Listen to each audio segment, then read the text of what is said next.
Hello दोस्तों, स्वागत है आपका एक बार फिर से हमारे इस YouTube चैनल पर। मैं उम्मीद करता हूं कि आप सभी स्वस्थ हैं, मस्त हैं और मन लगाकर अपनी पढ़ाई कर रहे हैं। देखिए, सबसे पहले तो जिन सभी दोस्तों का, भाई बहनों का एसएससी जीडी में सिलेक्शन हुआ है, उनको बहुत सारी शुभकामनाएं। उनके परिवार वालों को हमारी तरफ से ढेर सारी शुभकामनाएं। आज हम जो बात करने जा रहे हैं वो उन सभी दोस्तों के लिए है जिन्होंने बहुत ज्यादा मेहनत की थी इस एसएससी जीडी में सिलेक्शन लेने के लिए और किसी कारण से उनका नहीं हो पाया है। कोई कोई भाई जो है 1 नंबर से रह गया, कोई आधे नंबर से कट ऑफ से बाहर हो गया, तो कहीं ना कहीं वो थोड़ा डिमोटिवेट फील कर रहे होंगे। तो उन्हीं के लिए एक छोटा सा वीडियो है। देखिए, वीडियो को थोड़ा डिटेल में समझेंगे, कुछ चीजों पर विस्तार से बात करेंगे, तो थोड़ा सा वीडियो लंबी हो सकती है, पर ये जरूरी है क्योंकि जिन दोस्तों का नहीं हुआ है ना, वो इस समय बड़े एक ऐसे एटमोस्फेयर में है जहां से निकलना उनके लिए बड़ा मुश्किल सा हो रहा है।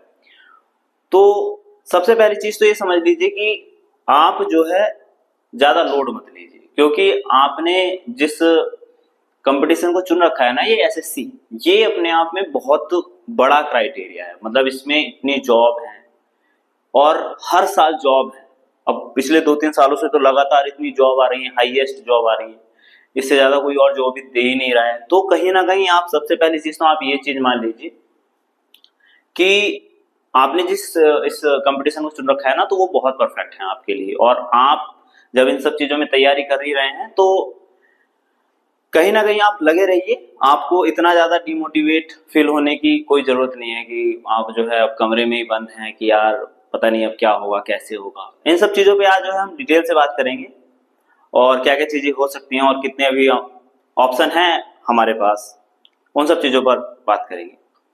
सबसे पहली चीज मैं बस इतना कहना चाह रहा हूं कि देखिए, आपने जिस जॉब को चुन रखा है ना, तो आप एसएससी में एक स्पेसिफिक जॉब को ना चुन के ना सब्जेक्टिव वाइज तैयारी करने की कोशिश कीजिए। ये मैं क्यों बोल रहा हूँ, आपको ऐसा लग रहा होगा पता नहीं क्या हो सकता है, हमारा तो ड्रीम है।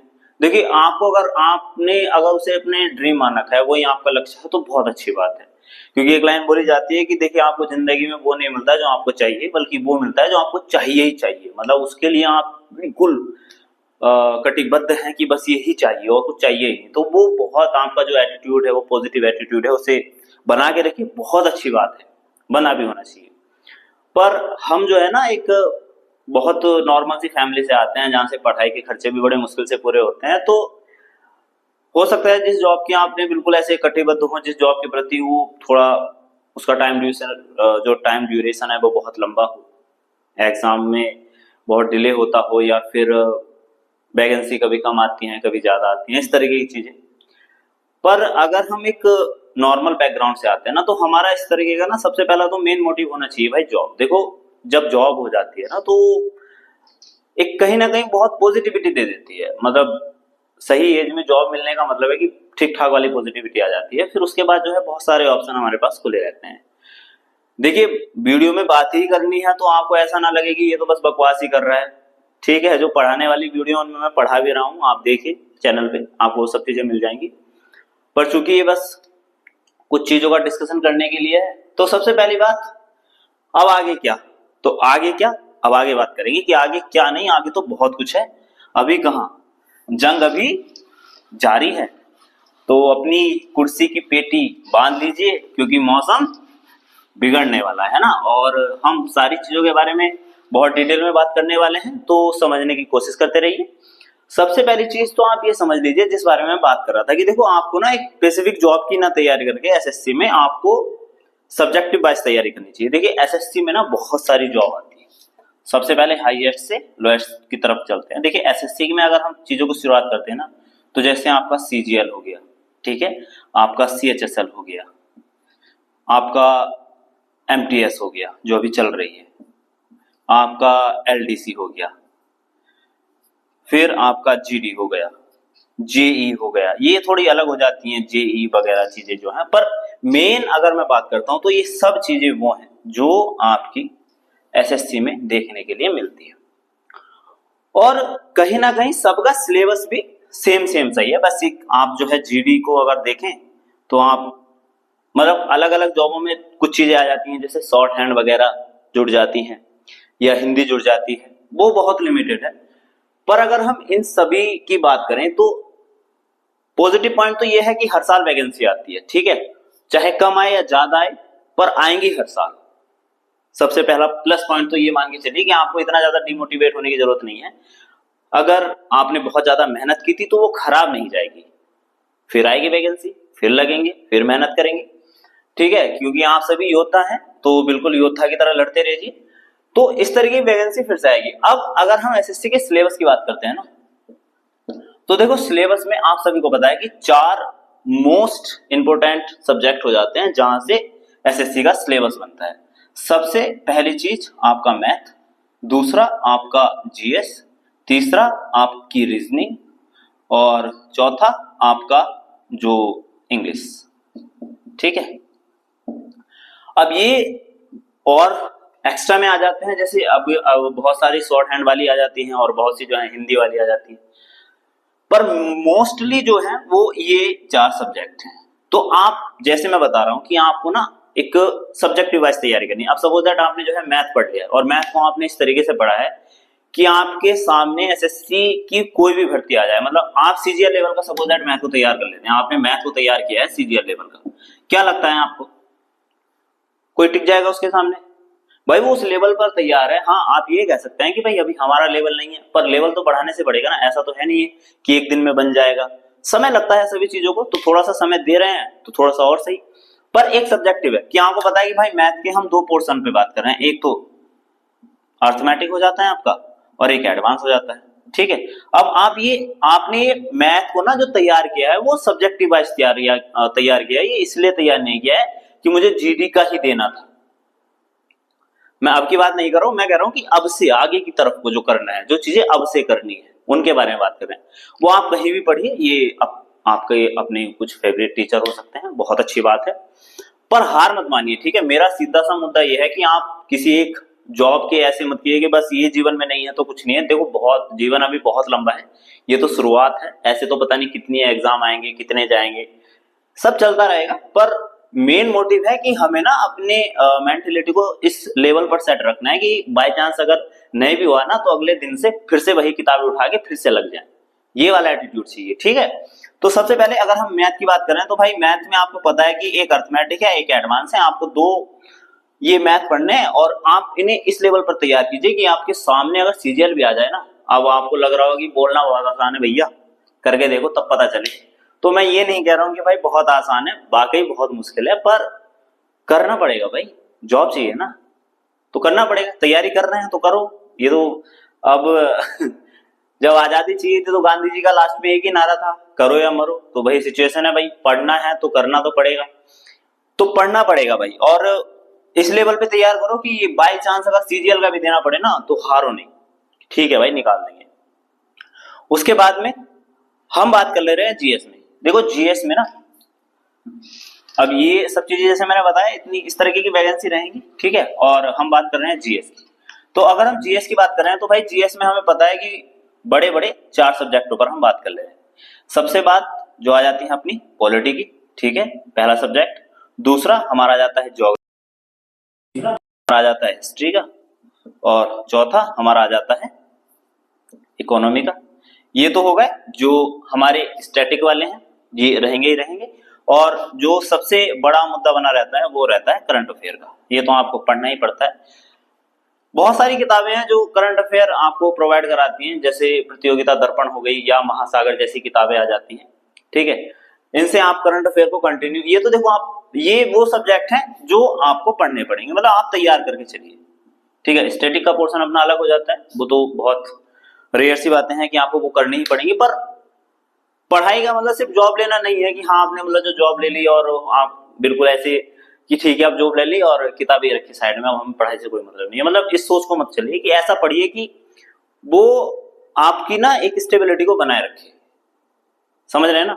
तो पढ़ाई का मतलब सिर्फ इतना सा मत रखिए, आप अगर पॉलिटी को पढ़ रहे हैं तो आप इस हिसाब से पढ़िए कि आपसे अगर पॉलिटी में कुछ अगर चौराहे पे 2-4 लोग खड़े हो जाए तो हवाबाजी करने के लिए आपके पास जो है कुछ पॉइंट, वो हवाबाजी वाली जो एक मतलब रहती है कि भाई ठीक है तुम्हें इतना पता है तो हमें ये पता है, जाके चेक कर लो किताब में, ठीक है, पढ़ा वढ़ा कुछ नहीं है और यहाँ पे जो है अपना ज्ञान पेल रहा हो, उससे कुछ नहीं होगा, हमने पढ़ा है हमसे पूछो।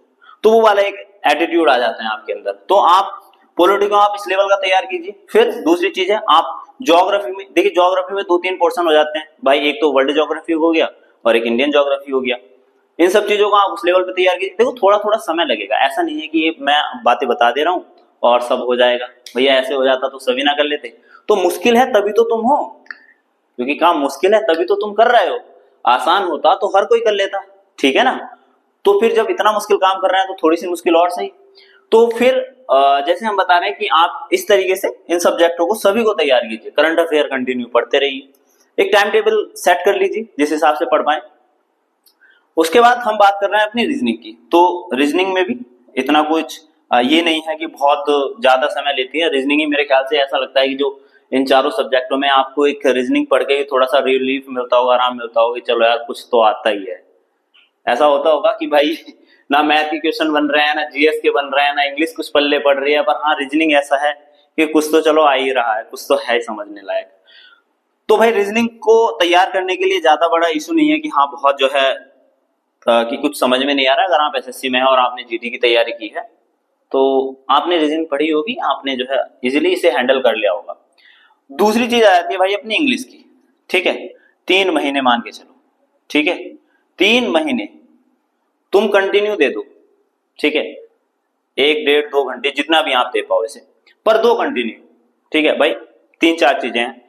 एरर वाले क्वेश्चन आते हैं जिसमें आपको नाउन, प्रोनाउन, एडजेक्ट इस तरीके के वर्ड एरर वाले क्वेश्चन करने हैं। वोकैबुलरी का सिस्टम है सारे, वन वर्ड सब्स्टिट्यूशन वगैरह, एंटोनियम, सिनोनियम, इडियम, फ्रेजेस, इस तरीके की चीजें वोकैबुलरी है, याद करनी है।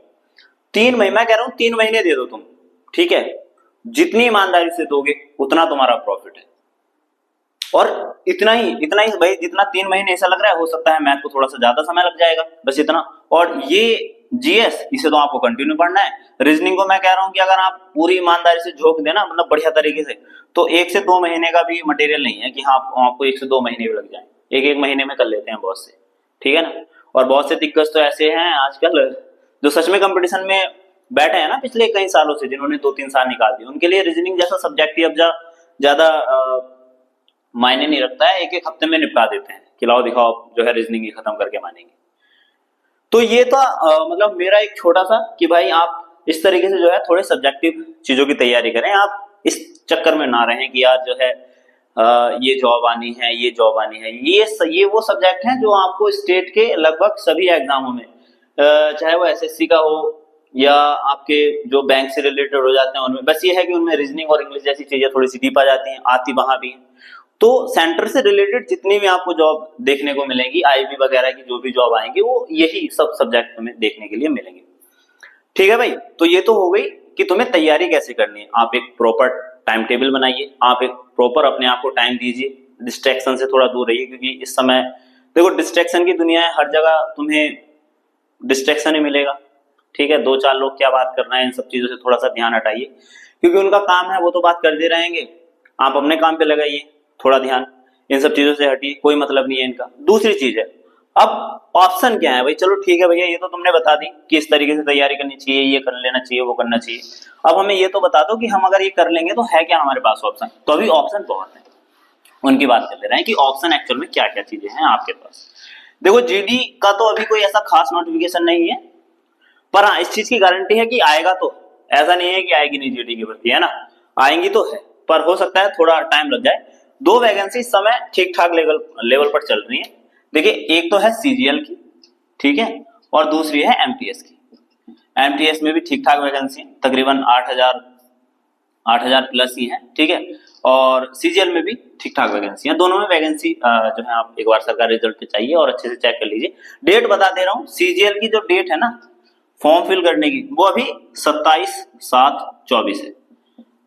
तो जिन भी भाई बहनों का ग्रेजुएशन हो गया है और बाय चांस उनका जो है जीडी में नहीं हुआ है, तो तैयारी का भी प्रॉपर टाइम है आपके पास, ठीक है। आप तैयारी कर भी रहे थे, ऐसा तो है नहीं है कि जीडी का आपने ऐसे दे दिया था और फाइनल कट ऑफ में बाहर हुए हैं तो कहीं ना कहीं जो है तैयारी ही होगी, ऐसा तो है नहीं कि बिल्कुल हवाबाजी होगी।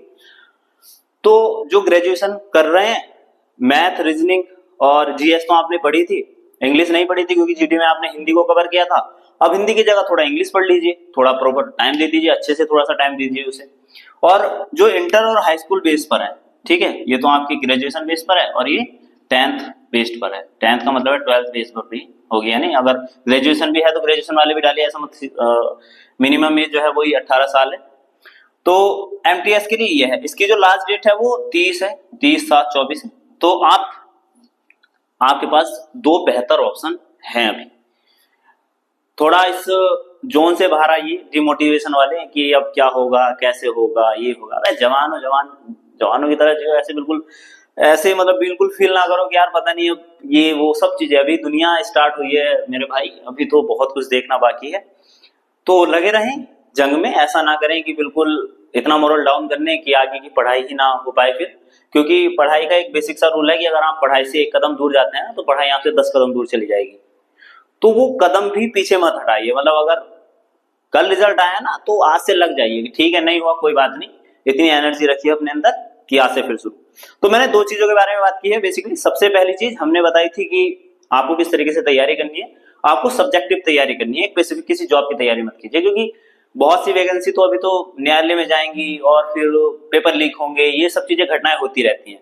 तो अगर तुम्हें मोटिवेट रहना है ना, तो आप जॉब की तैयारी मत कीजिए, सब्जेक्ट की तैयारी कीजिए, और सब्जेक्ट को भी ऐसा पढ़िए कि आप उस पर चर्चा परिचर्चा कर पाए, ठीक है ना।